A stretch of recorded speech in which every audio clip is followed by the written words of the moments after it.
Hello, welcome to episode 122 of the Electric Bison. I hope you have had a wonderful holiday season during this last three episodes where we've tried to spend some time focusing on the Battle of the Bulge to show that Americans have not only character, they have courage, and then some. But the battle that we're in now against fascism is not something that could be won with guns. In fact, guns are something that would be self-defeating. We need to use nonviolence. And the people that we're dealing with could be here for a long time. I mean, this next election, they may cause the election to not be really available to the voters, or who knows. And then the election after that, and this president has 3 years left on his term, which is, he can do a lot in 3 years. These people are not klutzes. They know what they're doing, and they're deadly serious about it. So what should be our tactic? And I think our central tactic, of course, is to communicate with each other, but communicate ways to defeat these people using nonviolence. And the video that's attached to this episode is called A Revolution of the Heart, is about Dorothy Day, a woman, an American woman, who I didn't really know much about. I know about Martin Luther King and Cesar Chavez, and I knew about Abraham Lincoln, Thomas Merton. I read a lot of him. But Dorothy Day, I had really never paid much attention to, and I think she's the person that we need to kind of get an idea of how to go about things from.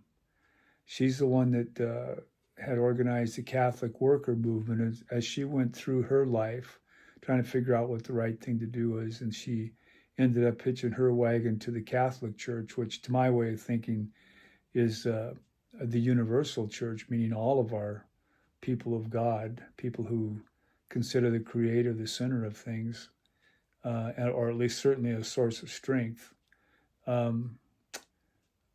She got connected up with that, and I think that's a real important source of strength for all of us.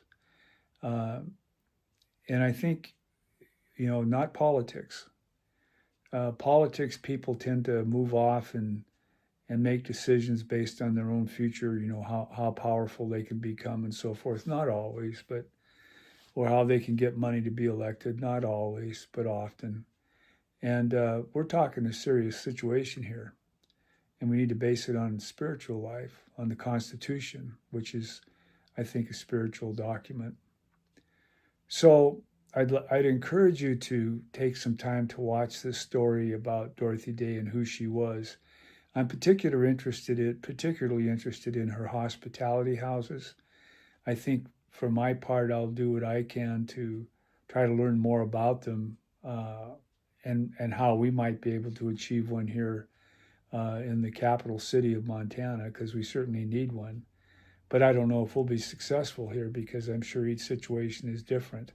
What we have tried to do, I've laid out in a short, I guess, booklet or pamphlet called, it's about our work we've done with the homeless. And I don't know, I guess we're calling it the winter tapestry, because what we're concerned about is them freezing to death in the winter.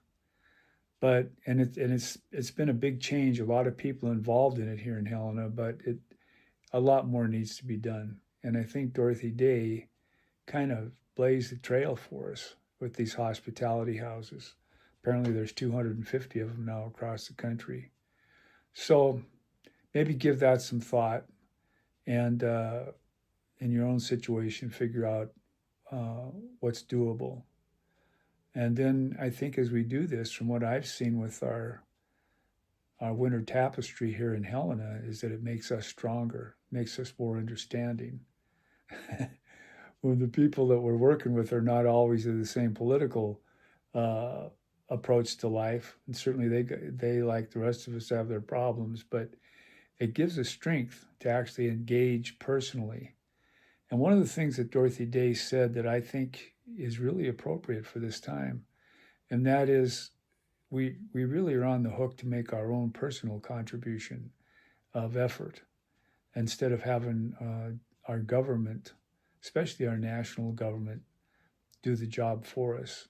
And as we have an administration that seems totally intent on getting away from doing any kind of help of people, whether it's food or health,